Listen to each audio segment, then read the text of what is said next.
Hi, I'm Rosie and I make stuff. This video is part 1 of how I made this corset, which I'm bravely modelling in the January weather, while hoping that no one in my building actually looks out the windows at me.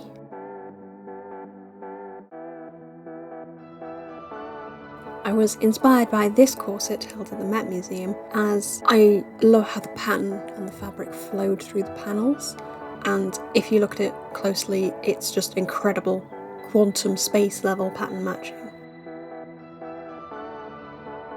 After approximately a million years of trawling through 109 examples of corset patterns, I chose this one, number 161. I chose this one because it had a few of the elements that I really wanted. First of all, it's beautiful, obviously.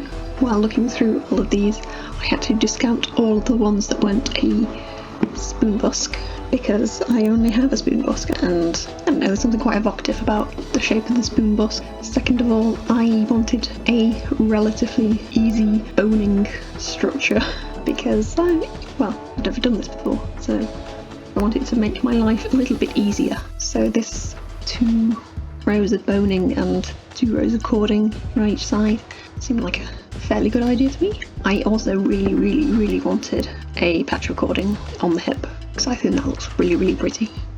Also, one thing about this 161 pattern that really intrigued me was it just goes over the apex of the bust, which not many of the corsets actually do. They kind of stop at the apex of the bust. I thought that was very interesting. I quite like that. So that's pretty much why I chose this one. And for £5 English, it was mine. Thank you, Leicestershire County Council.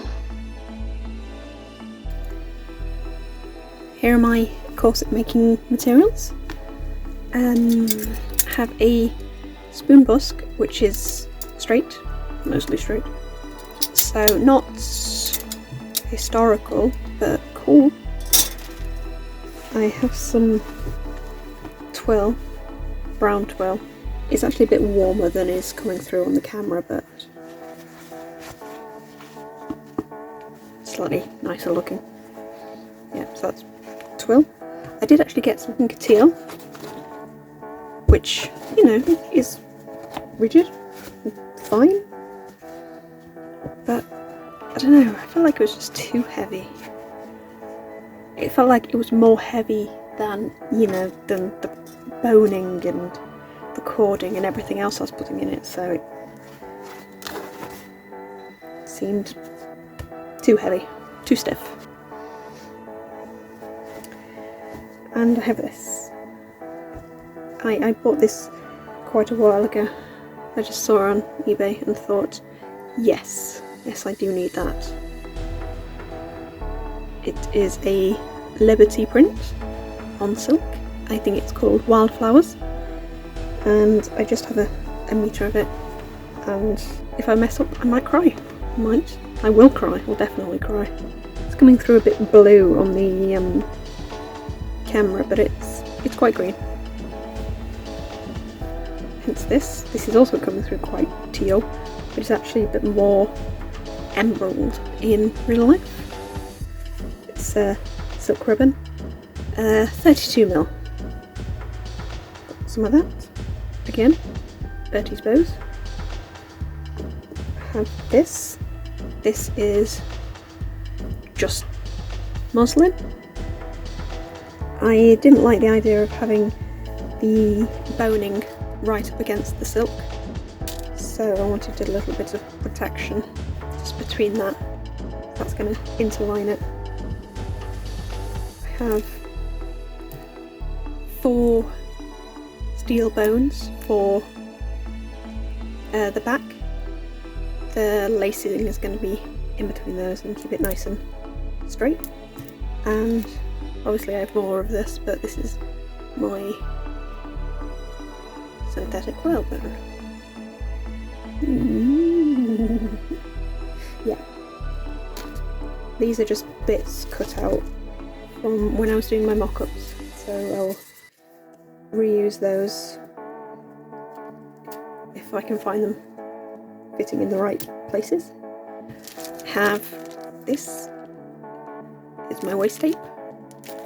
And yeah, I was going to buy one to match the brown, but then I saw this and thought, that looks pretty. I mean, it looks pretty together. Also, a slight play on the original pattern, because I'm using for this.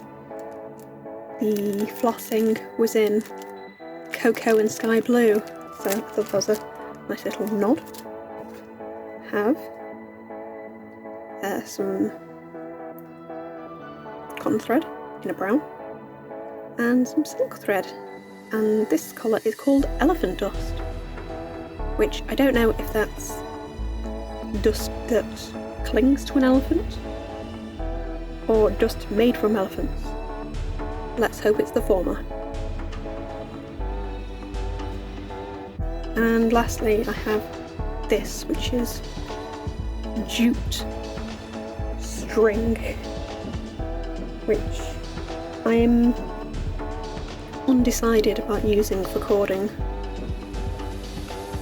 I'll have to do some testing.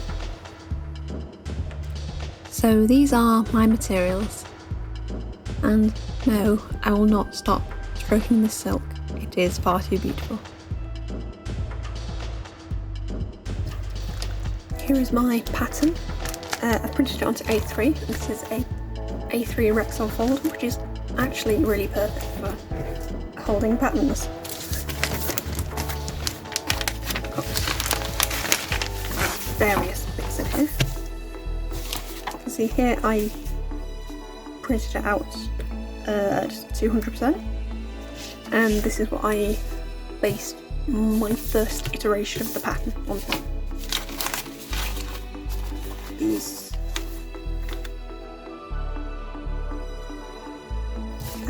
version 1 and version 2. Version 1 was pretty good, and I actually took the time to draw out all the hardware, which I didn't for the second. I actually enlarged these a little bit. See, I added those, and then realised I didn't actually need to do that. So here it is laid out. This is my version 1, technically version 2 because I split a lot of the pieces, and I reworked this a little bit into version 2. So this panel is going to be fully corded. At the centre of each pattern piece there is, like here, a double row of boning and a double row of cording, and then there'll be a bone on each seam, and hopefully it's going to be as simple as that.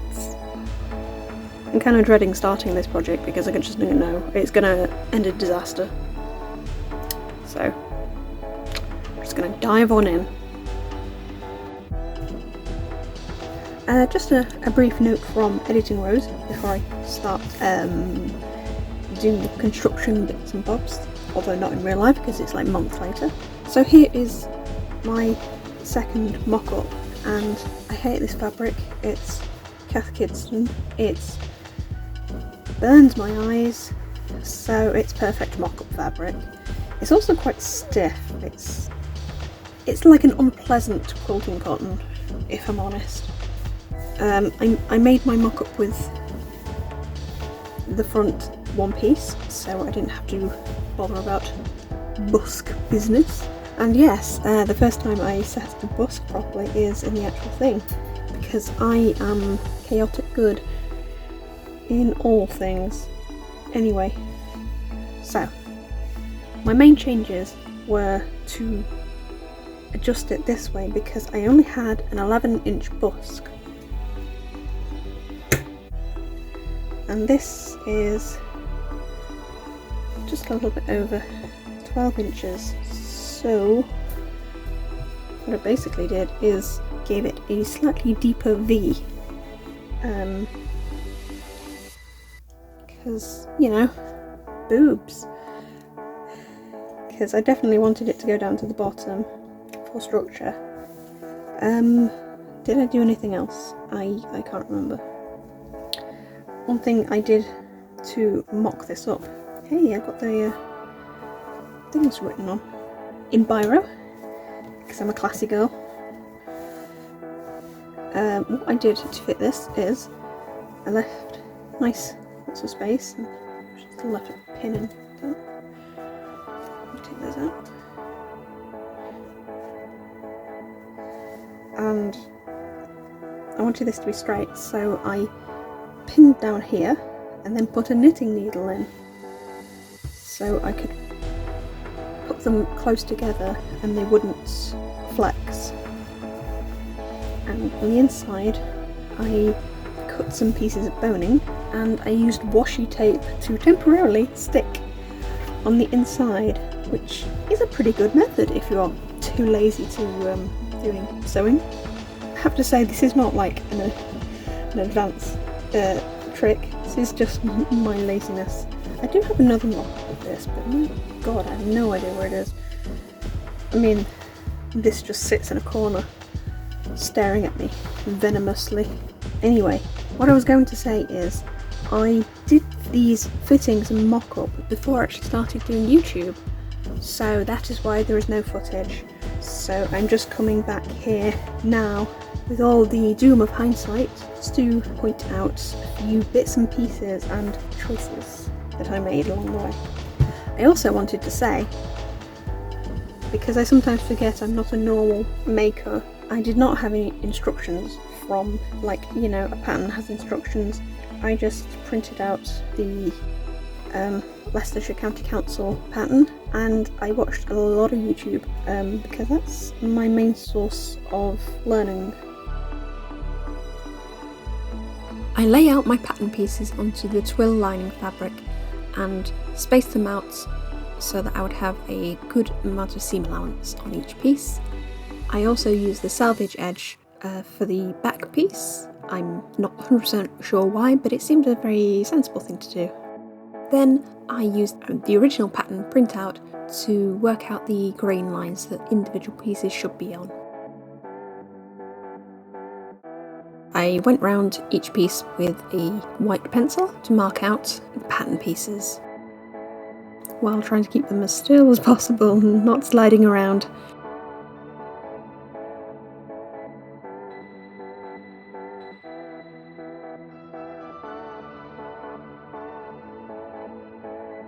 I then cut out each pattern piece with as wide a seam allowance as I could, which turned out to be about 1.5 inches on all sides.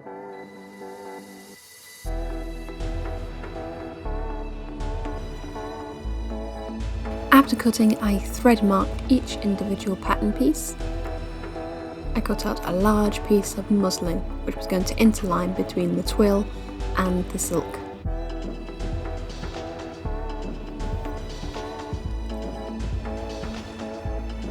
This, with the silk, had to be even larger than the twill layer because it would be reduced by the cording and boning channels being sewed into each piece. I drew a little diagram to help explain this. This is what a pattern piece looks like if you cut it in half with scissors, which don't do that. You can see that you definitely need more of the green fashion fabric because it's dipping and diving over all of those tiny obstacles than you do of the lining fabric. And now I'm really craving licorice, like apple licorice. And then those pencils, love them so much. Enough distractions, now I have to get back to working. And now, my beautiful silk, which I was terrified to cut into. Like, deeply, viscerally terrified. On a side note, please ignore the bathrobe that I'm wearing. Just imagine in your own head that I'm cosplaying as Arthur Dent, and it's cool. You know, lockdown. Who needs pants? Not me. I made sure that each pattern piece was the right way round because the fashion fabric does have a sort of a vertical pattern with, you know, flowers pointing upwards. So I didn't want anything pointing down because that would look weird. Although in retrospect I don't think you can tell either way. All these back pieces are selvagey, so that was a nice straight grain to work from. Also appear to put on human clothing, which is a step forward. Hooray! cut out the silk to be roughly 1.5 times bigger than the original pattern piece, so that I have a lot of spare room to play with.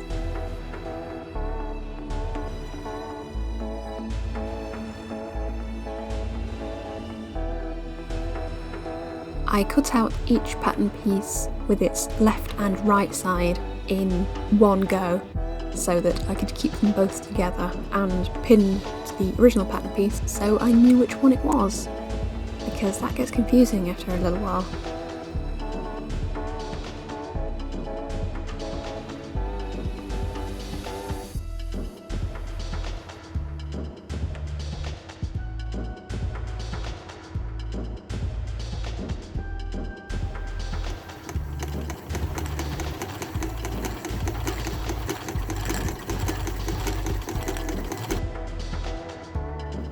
And then I could sew my first seam, which was the centre back seam. As you can see on the diagram, it's a nice clean straight seam.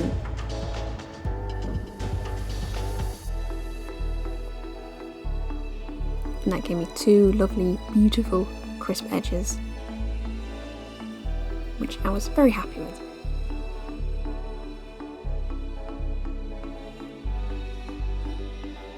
I used my original pattern piece to mark the placement of the steel bones.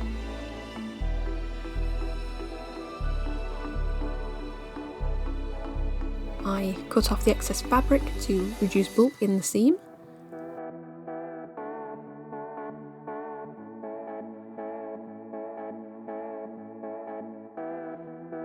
I spent a long time smoothing out the silk to make sure that there are as few warps and puckers as possible, because there's always going to be a few. And I held it in place with as many pins as I could. I was quite lucky that this silk doesn't really mark or scar when pinned. It's not as dense and tightly woven as other silks, so it was quite pliable. Otherwise, it would have looked like my corset had been attacked by a hedgehog, which I'm sure may have been like a cause of death in Victorian times.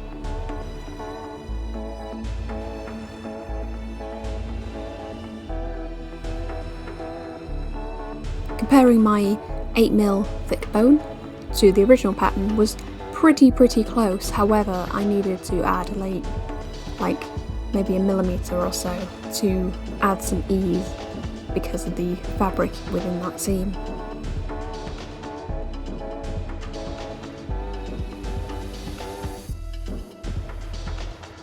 Now it's time to change my thread colour.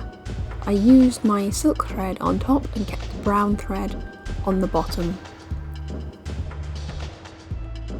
This way I would always have the silk on top and I would not be dragging it over the teeth of the lower bobbin. You should also note at this point that this sewing machine does not have any markings for measuring, which doesn't really bother me too much. I mean, I think it would bother most people, but I tend to do things by eye anyway.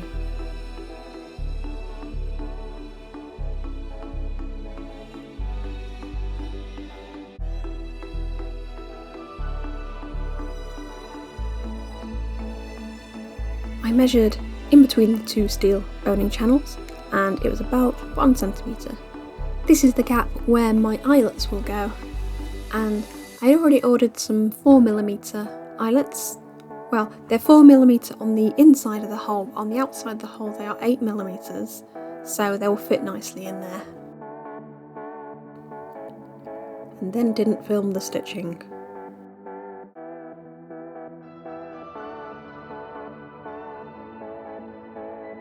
And now I'm inserting the busk. Hooray! So the back panel is just about complete. Now I'm doing the front panel. I use my pattern guide because I actually marked the waistline on that one, and I want to have the middle loop on the waistline. So I squish it around a little bit so that it's in the right place. Then I mark with my pencil where I'll be stitching in between the slots.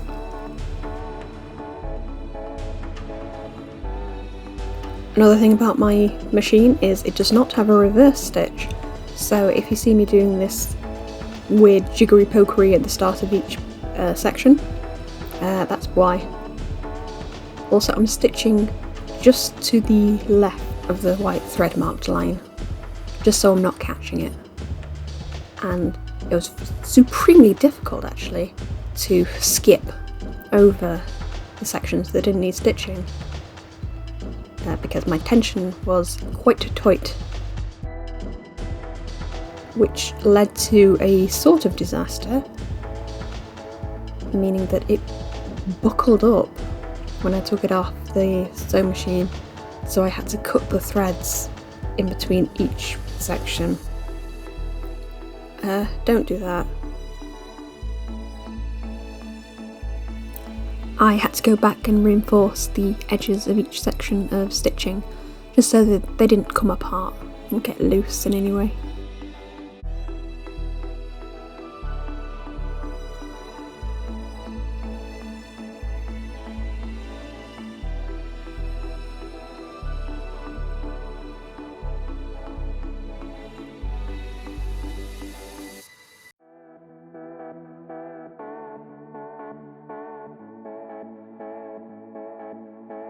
Just cut off the excess, so I have a nice clean lining.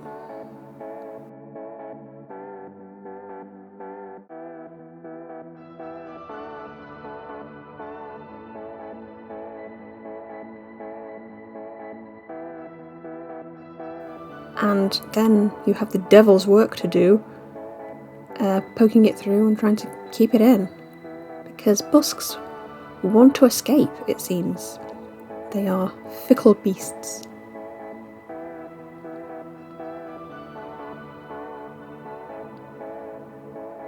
This has to be pulled quite tight.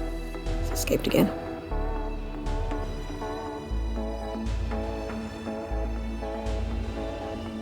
So use lots of pins and clips is all I can say.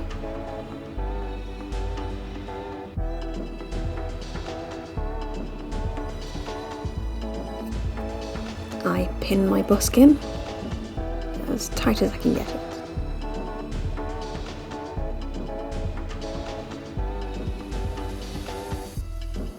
And now a fun thing, I get to use my cording foot for the first time. I bought it specially, and it is actually so old that it is actually a cording foot. It's not even a zipper foot.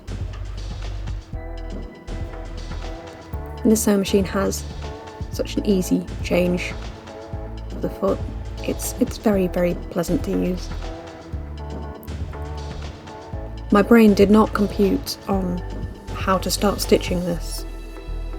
I do it correct the second time, but for this first one I just started part way up because my brain didn't work.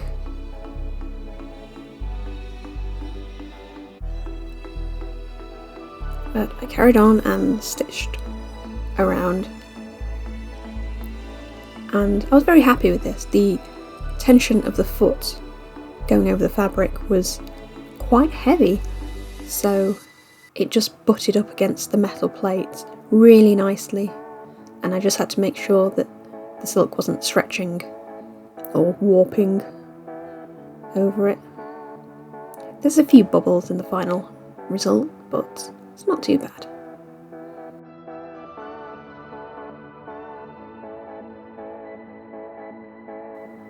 One thing I didn't realise when ordering this was a spoon busk is meant to be spoon shaped in 2 dimensions. It is round at the bottom when you look at it, but also it is curved with a little sort of belly pouch? A belly curve. My flat corset, however, gives a slightly different silhouette than would be truly Victorian. But this is an interpretation of a historical garment rather than a completely 100% accurate one.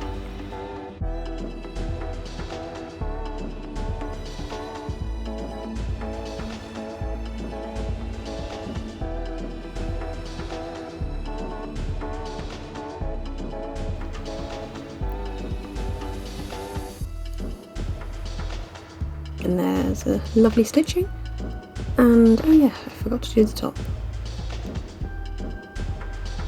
And now the other side of the busk front, I just sew straight up.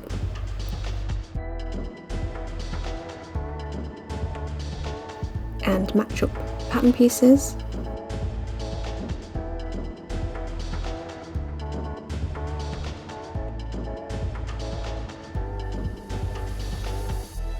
That's just gonna fit inside there nice and snugly in a little envelope of fabric.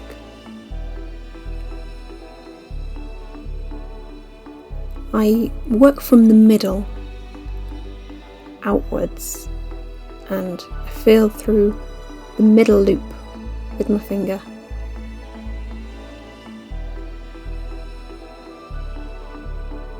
And this is where I'm going to poke through the fabric.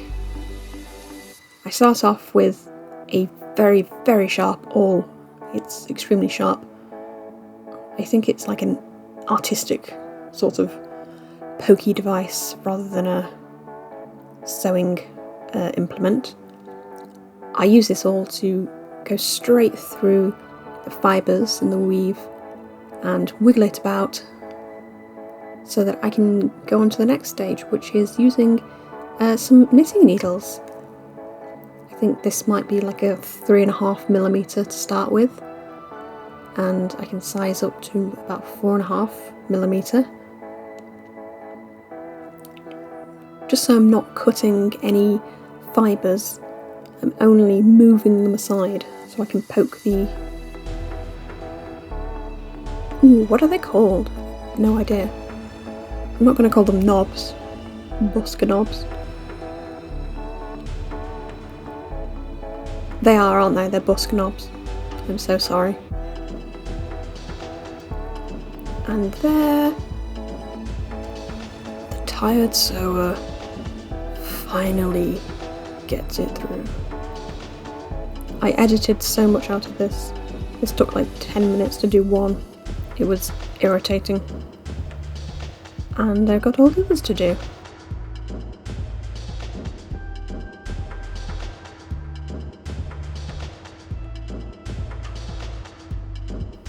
And there I can get everything nice and neat and pin around it again.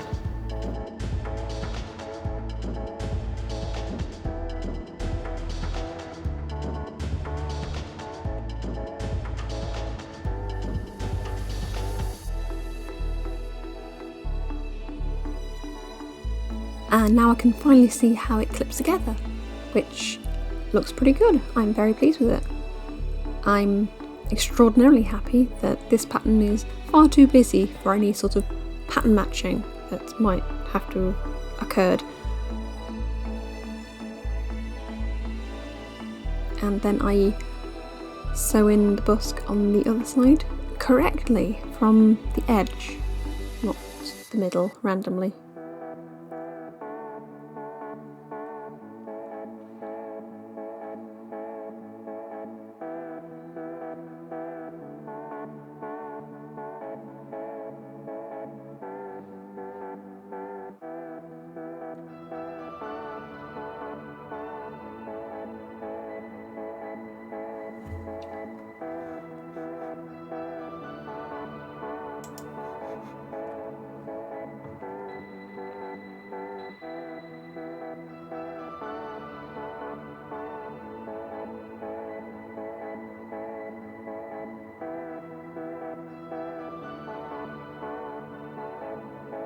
Just scooch the last bit and I'm done. I cut the threads long enough so that I can use a small needle just to poke them back through so they don't stick out. And there we have the other side of my busk. And I think we'll leave it there for this video. Part 2 will go further in the exciting adventures of corset and amateur sewer, and I hope you'll join me there. Thanks for watching. See you next time.